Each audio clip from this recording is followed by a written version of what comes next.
শেখ হাসিনাকে যেভাবে আশ্রয় দিছে ফেরত দিবে না শেখ হাসিনা। ফাঁসির কথা বললে ভুল হবে আমাদের। ফাঁসির উপরেও যদি কোনো শাস্তি থাকে সেই শাস্তিটাই সে পাওয়ার যোগ্য। বাংলাদেশে আসবে তখনই তার সাজা কার্যকর করা হবে। আন্দোলনে সবাই নেমে এসেছে, তার ফাঁসির রায় সফল করার জন্য সবাই এভাবে আবার মাঠে নেমে আসবে। যেরকম শাস্তি হওয়া উচিত ওই রকমই শাস্তি চাই। এটা তো অনেক বৃহৎ অপরাধ। একজনকে হত্যা করলে দণ্ডবিধি অনুযায়ী মৃত্যুদণ্ড। এখন প্রায় 2 সহস্রাধিক মানুষ হত্যা করলে সেটা শাস্তি কেমন হতে পারে আমার জানা নেই। আসলে পাবলিক এক্সিকিউশন বলে তো আমাদের প্রচলিত আইনে কোনো কিছু নেই, সো এটা হওয়ার সম্ভাবনা নেই। ভারতের সাথে বাংলাদেশের বন্দি বিনিময় চুক্তি আছে, কিন্তু মনে হয় না যে সম্ভব হবে, কারণ তারা চুক্তি মানবে না।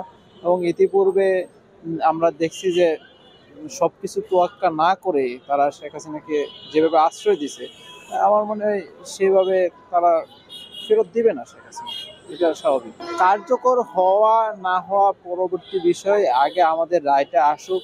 আর রায় আসা মানে সে একজন সাজাপ্রাপ্ত অপরাধী, তাকে অপরাধী হিসেবে বিবেচনা করতে হবে। পরবর্তীতে সে যখনই বাংলাদেশে আসবে তখনই তার সাজা কার্যকর করা হবে। আপনারা দেখছেন যে শেখ মুজিব হত্যা মামলার আব্দুল মাজেদের সাজা কার্যকর করা হয়েছে।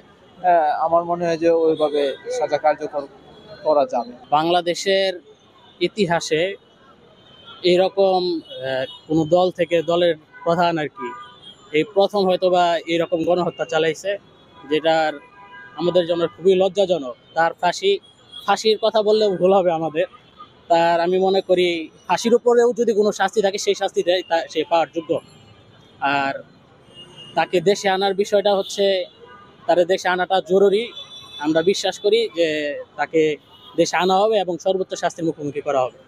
কালকে ফাঁসির রায় হইলো, এরপরে কি মনে হয় যে কখন এটা কার্যকর হবে বা কার্যকর হওয়াটা শুধু প্রশাসনের উপর না, এটা আমাদের প্রত্যেকটা বাংলাদেশের যে নাগরিক আছে প্রত্যেকেরই আমি মনে করি। আবারও যেভাবে আন্দোলনে সবাই নেমে এসেছে, তার ফাঁসির রায় সফল করার জন্য সবাই এভাবে আবার মাঠে নেমে আসবে।